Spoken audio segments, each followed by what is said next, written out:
accordingly. Mr. Trudeau moves that this committee take note of Russia's attack on Ukraine. Debate. The Right Honourable Prime Minister. Thank you, Mr. Speaker. I will be speaking tonight. I'll be sharing my time tonight with the Minister of National Defence. Civil defence sirens that date back to World War II. Some test them every month, some every year. But when sirens went off in Lviv, Kharkiv, and other cities in Ukraine last week, it wasn't a drill.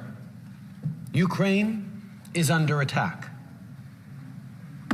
And the sound of war reverberates throughout the whole world. The Canadian government has long condemned Russia's incursion into Ukraine.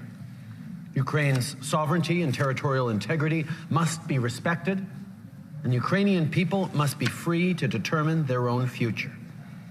Mr. Speaker, this invasion is unjust, unprovoked, and illegal.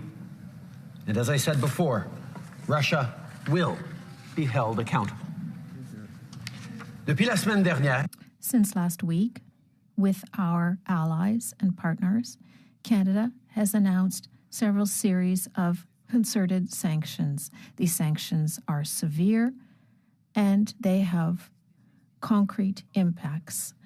They target Russian institutions and banks, as well as people such as President Putin and his partners, as well as Belarus, which is helping make this possible. Canada is also targeting Russia's participation in the SWIFT banking network and is implementing measures to prevent Russia's central bank from countering these measures. Inspired by Ukrainians who remain strong and resilient. Everyday people are bravely stepping up to defend their country. But despite their extraordinary courage, we can't forget the devastating human consequences of war. 3 days ago, I received an email from a Ukrainian Canadian who lives in Calgary. He told me he had relatives and friends who were taking cover in basements, trying to avoid the shelling. Over this past week, I've received many letters like this one. We've all seen the images of subway stations being used as bomb shelters, of missiles striking apartment buildings, of families, including young children, leaving everything behind in search of somewhere safe. The cost of war is always incalculable. But in these dark hours, Canada will continue to be resolute in its support for Ukraine. Depuis 2015, dans le cadre Since 2015, with the Unifier campaign, the Canadian Armed Forces have trained more than 33,000 members of Ukraine's Canadian Armed Forces, and we all applaud their ability to withstand the aggressor. We will continue to send humanitarian and other aid. Mr. Speaker, Canadians are continuing to stand with Ukrainians. As I said to President Zelensky last week, we are all deeply inspired by his courage, by the courage of his compatriots as well. President Putin clearly underestimated the courage and the resilience of the Ukrainian people, as well as he underestimated the determination of Ukraine's allies and partners. The many people I met showed me how much they love their country and how hard they had fought for democracy. Listening to them reminded me of how peace and stability is not something we could or should ever take for granted. Now, with the unfolding tragedy in Ukraine, the whole world is reminded once again of just how fragile peace can be. Mr. Speaker, in the shadow of authoritarianism, we here know that the path forward is the rule of law, universal values, and freedom. That's why Canadians and members of this House stand united with Ukraine. Democracies everywhere stand together. We stand with the people around the globe protesting against this brutal war, from Vancouver to Montreal, from Berlin to Prague, from Minsk to Moscow and St. Petersburg. We hear their voices, and we all hope they will overcome the sound of sirens and bombs. Thank you. Slava Ukraini. Questions?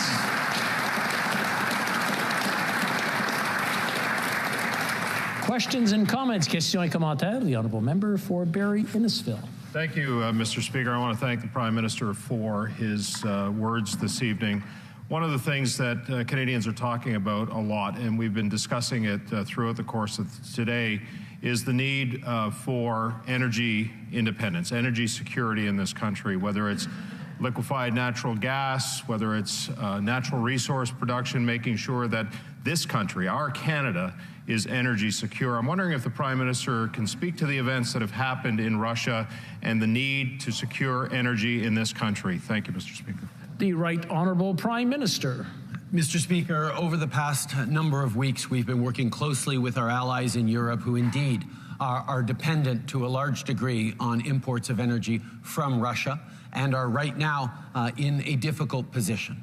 That is why we are so touched by the steadfastness and the strength of the European response in putting severe sanctions on Russia, even though there is uncertainty in terms of their energy security. And I have assured them that Canada and countries around the world will be there to support them as they move forward. Canada is a producer and exporter of energy.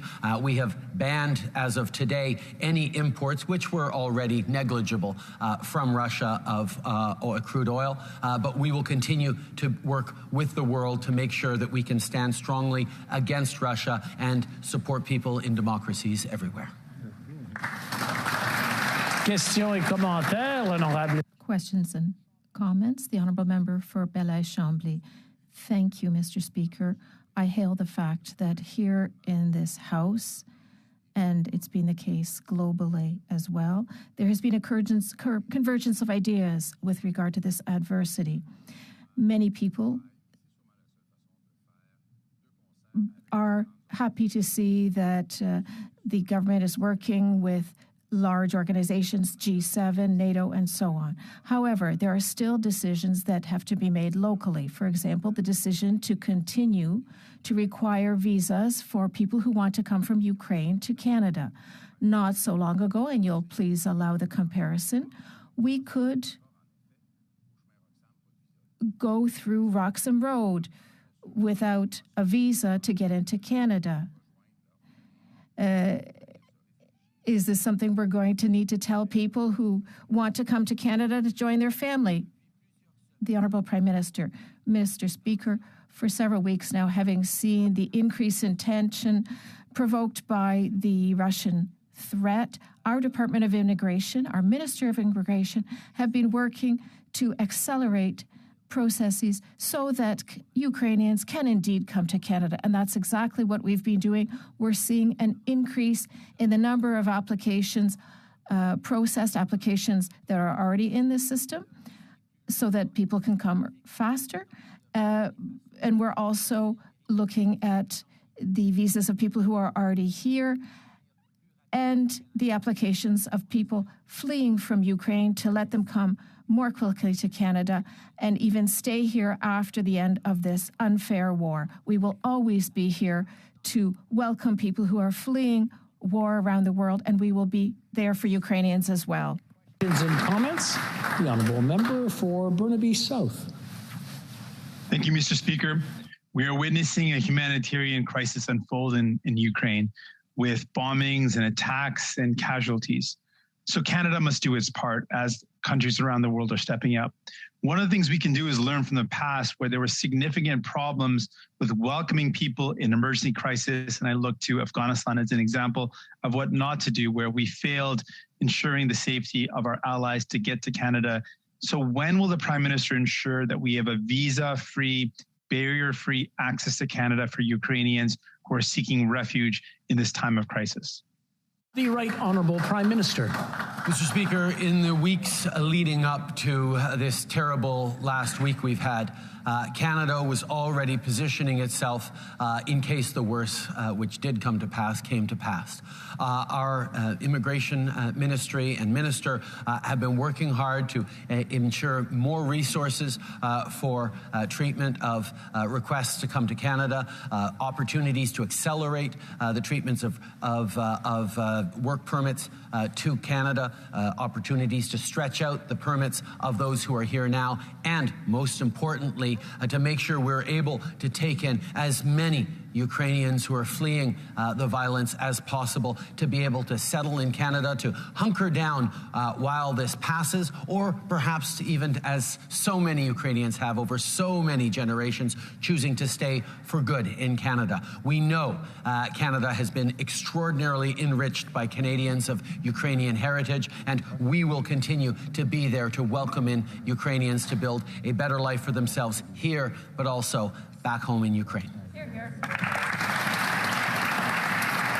Resuming debate, reprise du débat, the Honourable Minister of National Defence.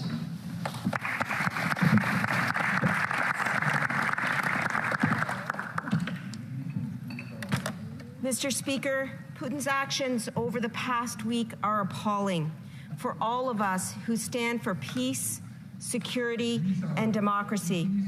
I would like to send my very best to President Zelensky, Minister Reznikov, and the Ukrainian people for their strong resistance against Putin's ruthless aggression and unnecessary war.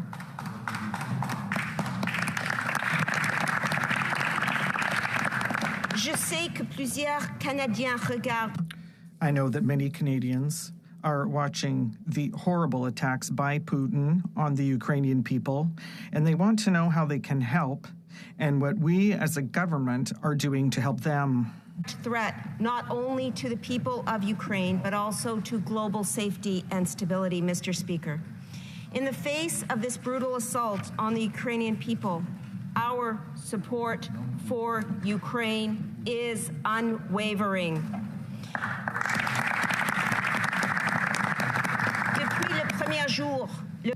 From day one, Canada has been there for the armed forces and the people of Ukraine. We have consistently supported Ukraine and our NATO allies in the face of this unprovoked aggression by Russia.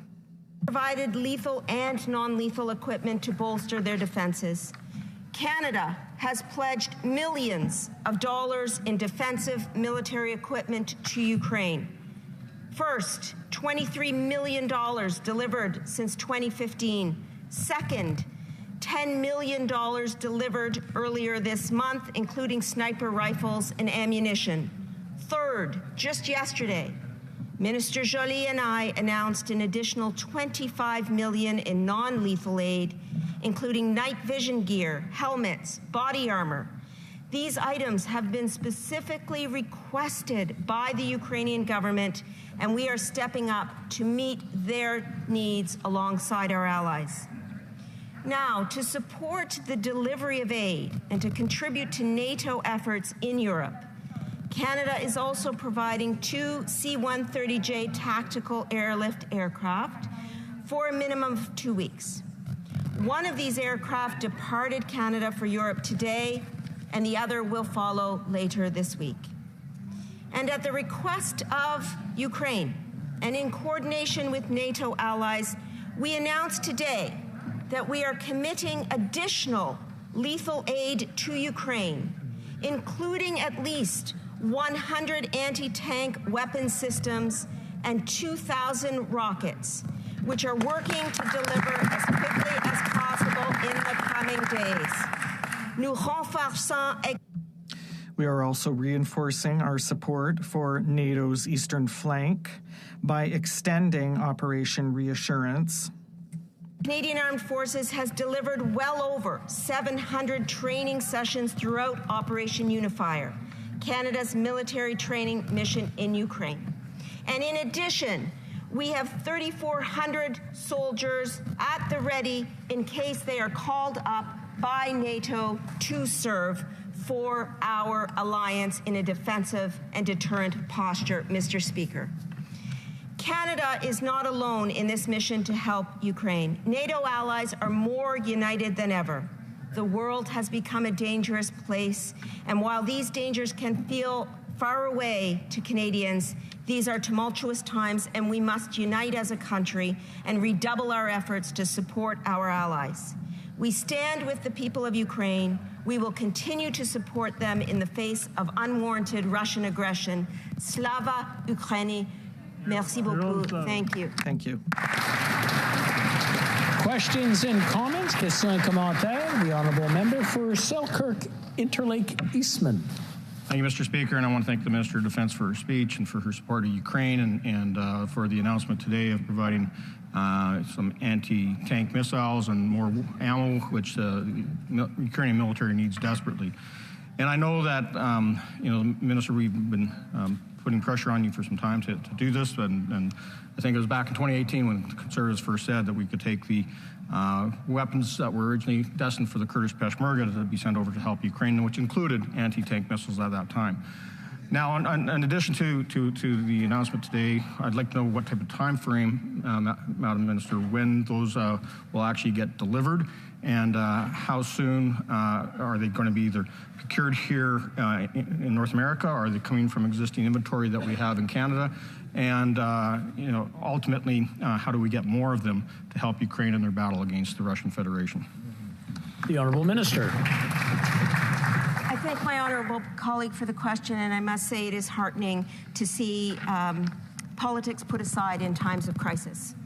And I will say, in response to his questions directly, we are working to get this lethal aid in the hands of Ukrainian soldiers as soon as possible. And in order to do that, we are working very closely with our allies to ensure safe passage of the lethal aid, as well as safe delivery to the Canadian Armed Forces and to Ukrainian soldiers as well.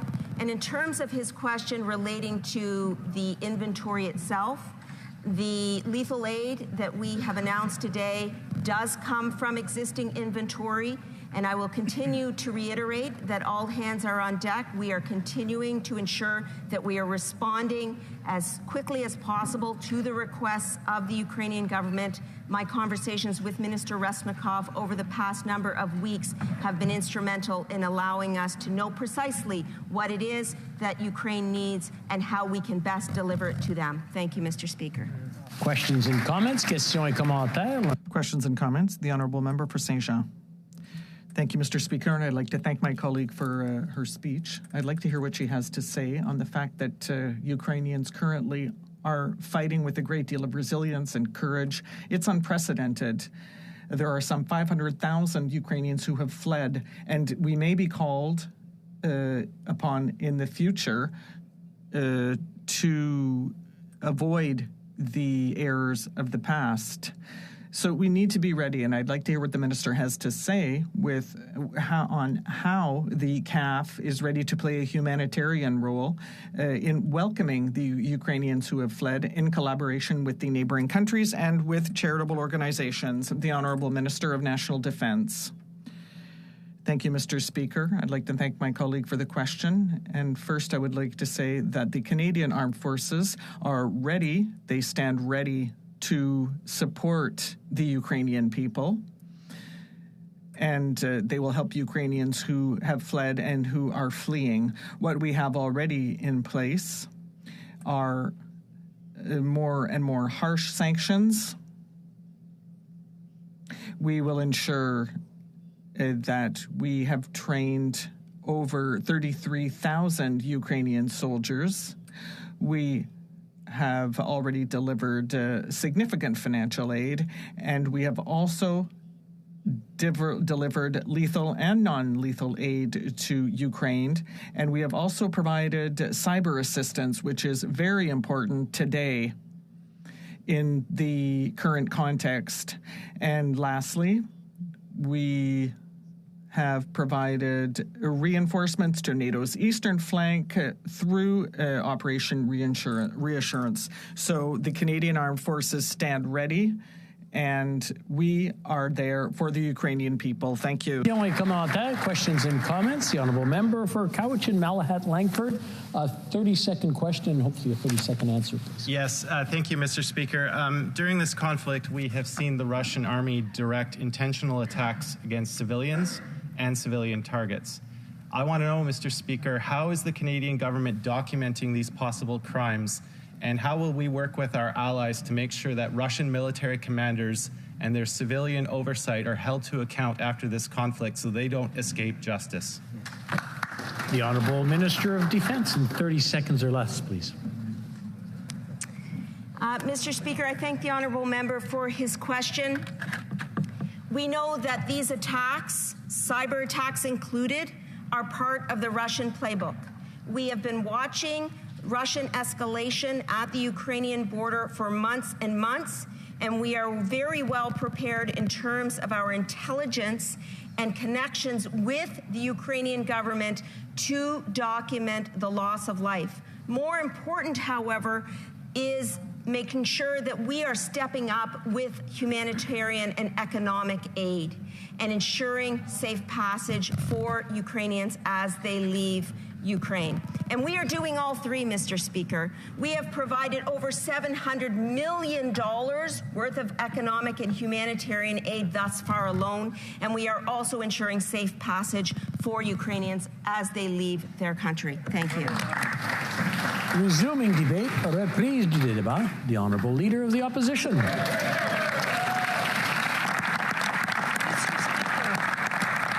Painful and heartbreaking days for the people of Ukraine.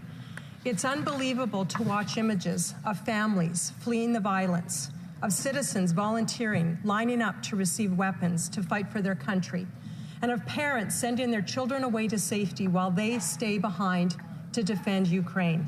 In the last few days, the world has seen the defiance and strength of Ukrainians standing up for their freedom, independence, and sovereignty against the unprovoked aggression of a violent dictator. Their voices were joined by millions of people here in Canada and around the world, including thousands of Russians who took to the streets to oppose the war, many of them dragged away to prison. As the official opposition, Conservatives stand shoulder to shoulder with Ukraine and its people. And we condemn Putin and his gang in the strongest and harshest terms possible. Putin's ongoing invasion of Ukraine is the first major European conflict since the Second World War. It is a serious violation of both international law and our collective humanity. This amounts to the most serious threat to the rules-based international order since 1945. And because of that, it is a serious threat to global peace and security. That's why Conservatives fully support the actions taken by the Government of Canada thus far. But we are calling on the Liberals to do more. On Saturday, we released our proposals for immediate additional action, and I would like to outline them for the members tonight. First, we are urging the federal government to expel Russia's ambassador from Canada right away. Second, we are asking the government to recall Canada's ambassador from Moscow. Thirdly, we ask the government to direct the CRTC to revoke the license of Russia Today so that Putin's propaganda machine can no longer reach Canadian homes. We are glad that companies like Rogers, TELUS, Bell, and Shaw have already done this, but we would like to see the federal government take more of a lead on this issue. Fourthly, we believe Russia should be isolated internationally by urging their removal from organizations like the G20 and the OSCE. And fifth, we would like to encourage the government to implement visa-free travel from Ukraine to Canada to help families escape here to safety. The Ukrainian people do not want to be permanent refugees. They want to be able to live in a free, peaceful, and sovereign Ukraine. But Canada can be a safe haven for them in this moment. The Conservatives support Ukraine. The Russian invasion threatens peace, international order, and global security. That's why we support the Canadian government's actions. But we are calling on the government to take additional steps, such as strengthening our defenses and committing to NATO against Russia's threats. Mr. Speaker, the Liberal government can't afford to take our peace and security for granted any longer. We need to take Putin's threats seriously. We need to make sure Canada is prepared to face aggression with the same level of determination we've seen in the Ukrainian people. That's why Conservatives are calling on the government to come forward with a robust plan to defend Canada's Arctic security and sovereignty. This includes modernizing NORAD's early warning system. It's also time that we fix Canada's long-broken military procurement system. We must accelerate the national shipbuilding program, and finally, it's time to purchase F-35 jets. In addition, we need to work in closer cooperation with Scandinavian allies and the United States to ensure Canada's north remains Canada's. Liberals have ignored our Arctic for 6 years, and this Russian invasion of Ukraine should be a wake-up call to get serious about Canada's Arctic. Mr. Speaker, Russia's ongoing invasion of Ukraine has highlighted another serious problem. Russia supplies as much as 40% of Europe's natural gas, and we're seeing them use this power to intimidate Europeans and Ukrainians. If supplies are cut, people can't heat their homes, entire industries will collapse, and Europe's GDP will plummet. Canada has the answer here. Canada is the world's 5th largest natural gas producer. But we can't export gas to our European allies because we can't get pipelines built. The Liberal government has failed repeatedly to recognize that Canadian oil and gas is the most ethical, most environmentally responsible oil and gas industry in the world. It is clearer than ever, Mr. Speaker, that Canada's oil and gas is vital to the security and sovereignty of both Canada and Europe. It's clearer than ever that when the Liberals stop, delay, and hamstring Canadian oil and gas from being extracted, transported, and sold both at home and abroad, the biggest winner in every way, shape, and form is Putin. Canada and the world loses, and Putin wins. Why in the world would we want to do anything to help Putin fund his war chest? The Liberals need to stop putting up roadblocks to oil and gas development and exports. We need to get new pipelines built so that we can sell our energy to Europe and others and end Russia's monopoly on natural gas. Mr. Speaker, for over a century, Canadians of Ukraine descent have enriched our communities and our culture, especially in the prairies where I am from. Canada, and Manitoba in particular, share ties with Ukraine that cannot be broken by war and aggression. When Ukraine declared independence from the Soviet Union 3 decades ago, it was Canada, under a Conservative Prime Minister, that was the first country to recognize its sovereignty. We must honor that legacy. As Canadian parliamentarians, I know we honor that legacy. Mr. Speaker, Canada's security is tied to Europe, and Conservatives know that. Canada must strengthen our own defenses and renew our commitment to the NATO alliance in the face of the threats from both Russia and China. As we speak tonight, Mr. Speaker, Ukrainian families are huddled in subway stations, calling for our help, just as the British did during the Blitz over 8 decades ago. A country that faced the horrors of the Stalin regime with the Holodomor, but nonetheless emerged from the grasp of communist dictators, is again fighting off tyranny and violence. We must stand with them. The federal government has stepped up in the last few days, but there is more that can be done. As they say in Ukraine, Slava Ukraini, glory to Ukraine, glory to the heroes. But let's do more than just say those words. Let's take action now and in the days and the months to come to do the right thing for Ukraine, for Canadians, and indeed for the world. Thank you very much, Mr. Speaker.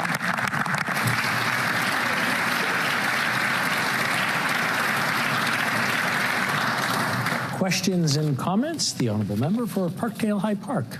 Thank you very much, Mr. Speaker, and I thank the interim leader of the opposition for those important remarks and for the demonstration of unity that we've seen in this chamber on such a pressing global issue. I know that in my riding, in Toronto, in Manitoba, right around the country, we've seen Canadians of all backgrounds, all demographics coming forward and standing up for democracy against Russian aggression, calling out for what we need from this Parliament. And we've seen some of that delivered even just today with the addition of additional lethal munitions and lethal armaments to assist Ukraine in defending its own sovereignty. But they've also talked to people like me who represent Ukrainian Canadians and to others in this chamber about a distinct type of threat that is emerging, which is a threat of cyber security and cyber threats. And I wonder if we could have the interim leader of the opposition's comments on how do we combat this pernicious threat in terms of the online world where cyber threats are festering, and if her party will work with our party in combating this, including with combating what exists online and how to getting tough with these kinds of important cyber threats. Thank you. The Honourable Leader of the Opposition. Thank you very much, and I do want to thank my colleague for that question. And indeed, cybersecurity is a threat that has been a reality for a number of years. I know when we were in government, I was Parliamentary Secretary for Public Safety, and we were talking about it at that time, that it's a new theater of war, the cybersecurity and the threats that come certainly from Putin, from countries like Russia, but also countries like China. I think that's why it's so important that we move forward quickly to ban Huawei. I think that there are immediate threats that we have to take seriously, that we as a country working together with our allies, listening to our allies, listening to our allies, for example, who've already banned Huawei. That's something practically that we can do. But certainly we recognize the threat that there is. And I think the other thing in all of this discussion that we should be recognizing, we talk about Russia and the Russian threat, but let's be clear, this is a threat from Putin. There are millions, I would say, of Russian people in Russia and around the world who do not support what Putin is doing. And I think it's really important that we recognize that. There are good people who are right now just as saddened, heartbroken, and probably terrified at what this dictator is doing. So I thank my colleague for that question, and I just wanted to make sure that that was on the record as well. Thank you. Questions and comments, questions et commentaires. L'honorable député de Trois-Rivières. The honourable member for Trois-Rivières. Thank you. I thank the member for Portage-Lisker for her comments and her depiction of the situation. But, conflict resolution can only occur through dialogue among parties.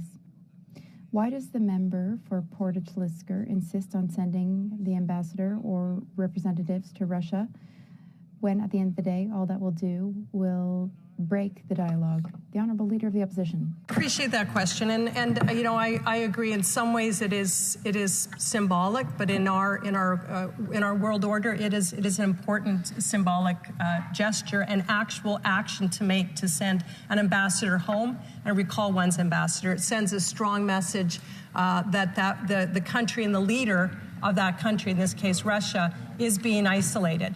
I do not believe we can negotiate with Putin. I don't think diplomacy works with him.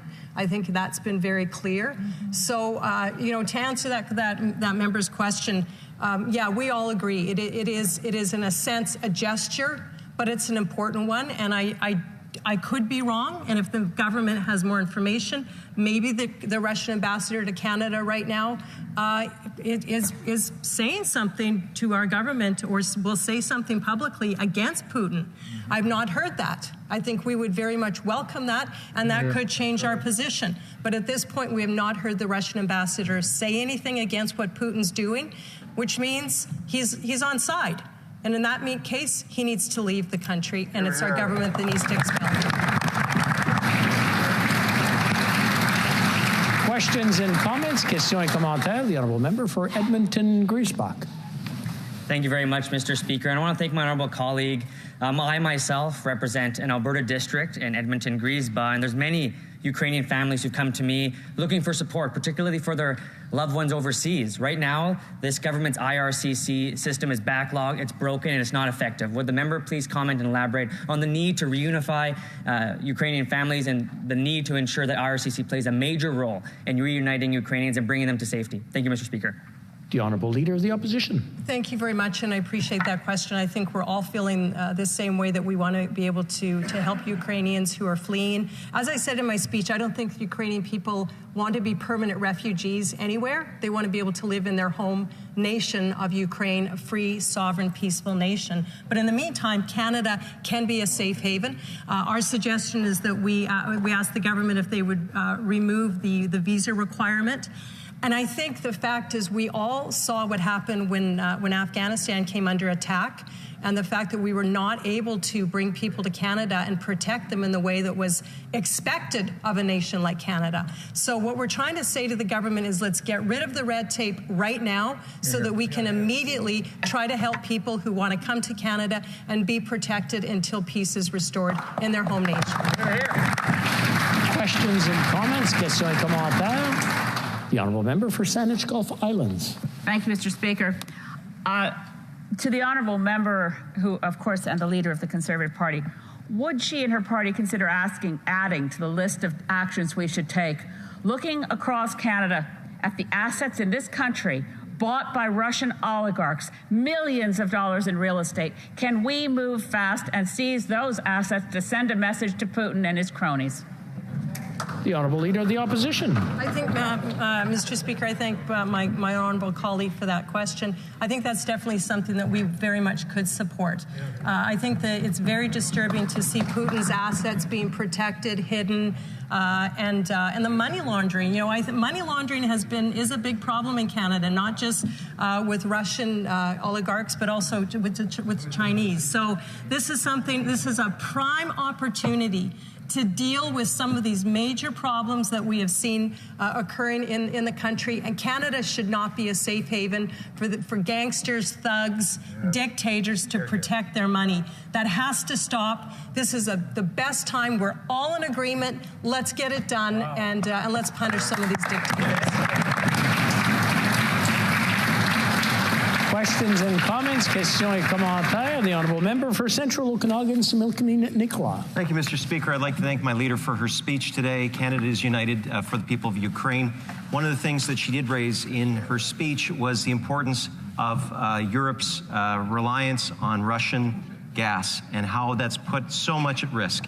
It's funding the very missiles, the very tanks that are invading into Ukraine today. Canada can play that special role. We also know the Americans, they bring in 590,000 barrels of Russian oil every day.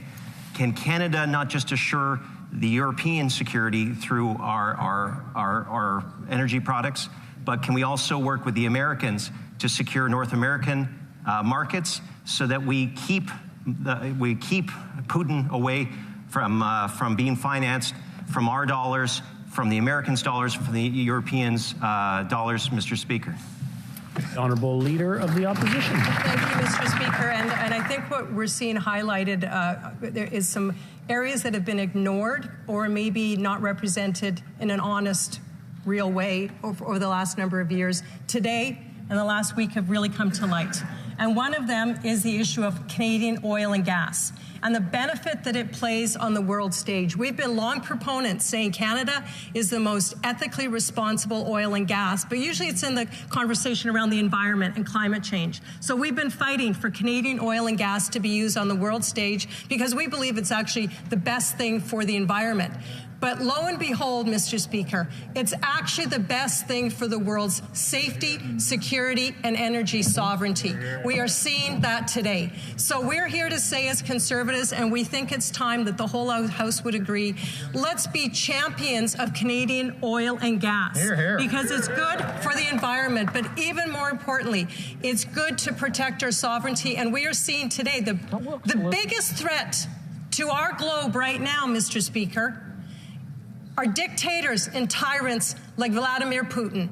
So let's put that into perspective and let's do what we can as Canadians to protect sovereignty, peace, and security. And we do that by getting Canadian energy to the world.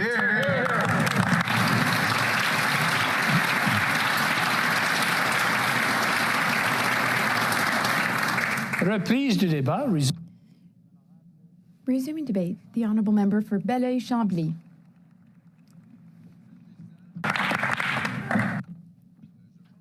Mr. Speaker, my ribbon is a bit different from the ribbons my colleagues are wearing. It was given to me yesterday at the Solidarity demonstration in Montreal yesterday. We got the impression that Montreal, Quebec, and Canada, and many other major cities and capitals in the world stand united. We stand united in condemning an unjustifiable incursion based on falsehoods, lies, perpetrated by a dictator. And now some oligarchs might have some issues with their bank accounts. There has been violence. Mr. Speaker, what of the right to self-determination? We often conceive of it as something that we want to earn.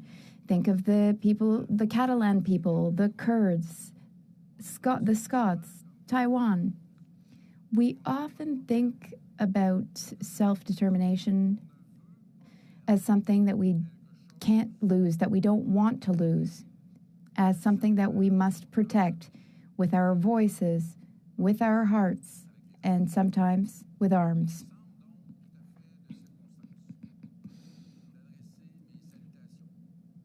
Thus, tonight, I must commend the courage of the Ukrainian people. I commend the incredible catalyst for their courage. That is, the Ukrainian President, Volodymyr Zelensky. Mr. Speaker, confronting a dictator like the father of Russia with his fantasies of conquering other nations, well, standing up to such a dictator is risky. Imposing sanctions is also risky, but less risky at the end of the day than to choose, as an international organization, to take up arms. I'd like to believe that these sanctions, which are severe and substantial, these sanctions which are being imposed on Russia, I want to believe that they have an effect, closing airspace, bank repercussions, cutting off business, limiting oil exports. All of this has an impact. Unfortunately, though, there are two things we should not mix up: a dictator and the people who he rules with a fist of iron. But when it comes to impact, when it comes to freedom, when it comes to enjoying life, President Putin's primary victims, his first victims, are his own citizens. Seemingly inspired by some of the worst moments in history, he seems to want to continue in this direction. How can we not act despite risks? There has been a lot of bravado, there have been lies, there have been fights, but we must still take action. Among the actions which are, in my view, very important, the need to be a welcoming country. We talked about it earlier today. Quebec and Canada already have many Ukrainian nationals and people of Ukrainian descent who are looking at the situation in Ukraine with great worry, but sometimes feel hope. They feel hope because the Ukrainian army is strongly standing up for itself. Ukrainian teachers, Ukrainian military members, Ukrainian athletes, they are taking up arms to defend their freedom, a freedom which they feel is legitimately theirs. There are many actions that we can take to support them. to support these individuals who are being displaced and have to go elsewhere. The Prime Minister did bring this up, and it seems that there's agreement in the House about what Ukrainians need. We need to facilitate the arrival of Ukrainian families, Ukrainian refugees. So, why not drop visa requirements, the usual requirements? Earlier, we talked about tens of thousands of people who went through Roxham Road. There were many issues, structural issues, and especially language issues, and many of them actually stayed in Quebec. We were able to welcome with open arms so many people at Roxham Road. So why aren't we able to act the same way and be so welcoming in this case? There are many impacts on the Russian economy, notably limiting its oil exports.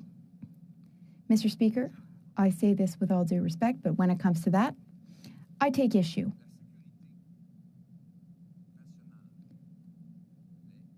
National security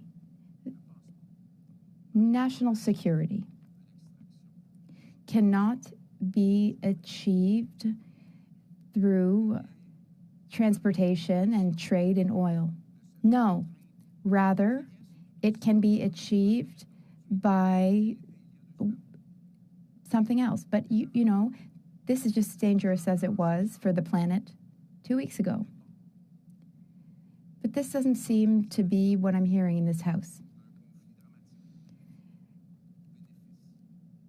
A tragic situation should not be instrumentalized, used in order to benefit Canadian oil. Because, in fact, we wonder what impact it would have on Vladimir Putin. I think that we should be suspicious of this.